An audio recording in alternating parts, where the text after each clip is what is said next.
प्रदेश के साथ अब मंदसौर में भी बढ़ने लगी जानलेवा थैलेसीमिया बीमारी। मंदसौर में पहुंचा आंकड़ा 100।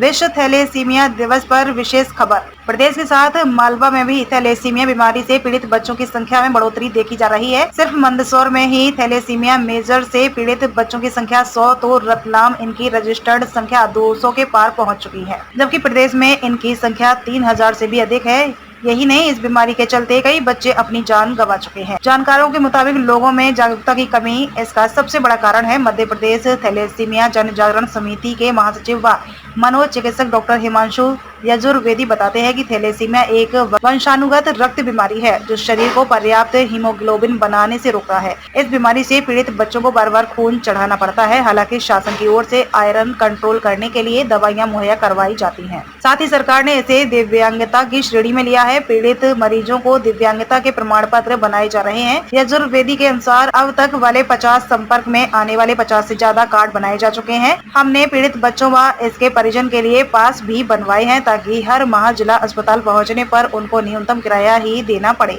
एवं इसके साथ ही बताया गया कि आज 8 मई विश्व थैलेसीमिया दिवस है एवं कहा गया है कि ऐसे लोग जिनका विवाह थैलेसीमिया बीमारी पीड़ित व्यक्ति से होता है तो और उनकी होने वाली संतान होती है तो उन्हें भी थैलेसीमिया बीमारी मेजर के रूप में होती है एवं जब तक वह बच्चा जीवित रहता है तब तक उसे हर 20 दिन में ब्लड चढ़ता है एवं अन्य इस थैलेसीमिया बीमारी के जागरूकता को लेकर विस्तार से जानकारी दी गई है। सर, थैलेसीमिया बीमारी जो है किस तरह से फैलती है और किस तरह से बचाव होना चाहिए और कितने एक्टिव मंदसौर में? देखिए, आज 8 मई आज विश्व थैलेसीमिया दिवस है और थैलेसीमिया बीमारी के बारे में बहुत सारे लोगों में जागरूकता अभी भी आज की डेट में नहीं है और कई लोगों में भ्रम बहुत है।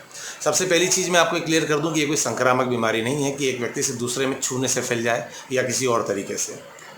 ये बीमारी गुणसूत्र से संबंधित है और ऐसे लोग जिनका विवाह थैलेसीमिया पीड़ित व्यक्ति का अगले थैलेसीमिया पीड़ित व्यक्ति से होता है तब जो होने वाली संतान उत्पत्ति होती है वो थैलेसीमिया मेजर के रूप में उत्पन्न हो जाती है संतान, जिसको जीवन पर्यंत जब तक उसकी अल्पायु रहती है इस वैसे पेशेंट की, जब तक वो जीवित है तब तक उसको ब्लड पर निर्भर होना पड़ता है और ये चीज़ उसमें होती है।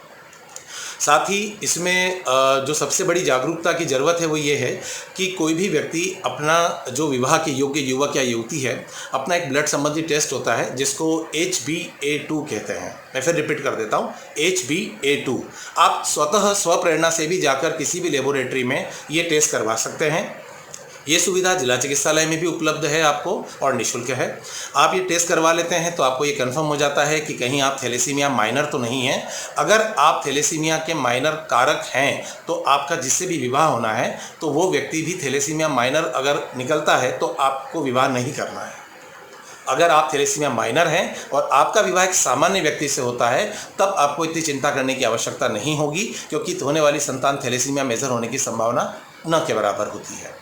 अब इसमें बहुत सी ऐसी चीज़ है, कई सारी दंपतियों को जब थैलेसीमिया मेजर जो बच्चे पैदा हो जाते हैं उसके बाद उनको ये पता लगता है, शुरुआती 3 से 6 माह में जो भी शिशु रोग विशेषज्ञ बच्चे को ट्रीट करते हैं वो ट्रैक कर लेते हैं बड़ी आसानी से, क्योंकि इसमें बच्चे का जो हीमोग्लोबिन का स्तर है वो लगातार कम होने लगता है।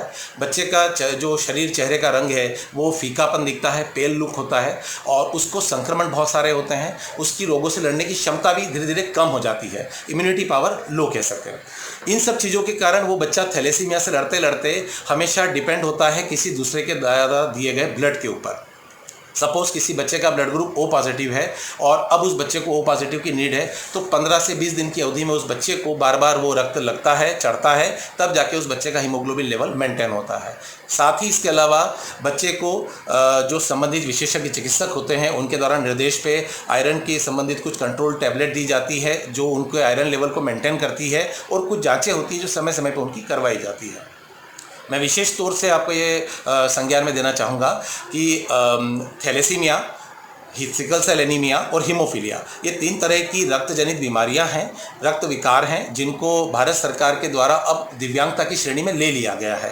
अब अगर कोई ऐसा पीड़ित बच्चा या बच्ची या युवक या युवती जिसको थैलेसीमिया या इस तरह की बीमारियां हैं तो उनका दिव्यांगता का प्रमाण पत्र भी बनता है, उनको शासन से जो लाभ हैं वो भी प्रदाय होते हैं और साथ ही उनको ब्लड बैंक, जिला चिकित्सालय ब्लड बैंक से निःशुल्क प्रायोरिटी पे बिना किसी रिप्लेसमेंट के रक्त के उपलब्ध होने पर तत्काल उनको रक्त प्रोवाइड कराया जाता है। ऐसे कितने लोग हैं सर मंदसौर में? मेरी जानकारी के अनुसार ये संख्या पिछले वर्षों से काफ़ी बड़ी है और लगभग 100 के लगभग बच्चे ऐसे हैं जो मंदसौर अंचल के अलावा आसपास के समीपवर्ती जिले राजस्थान राज्य से भी यहाँ पर आकर ब्लड को लगाते हैं।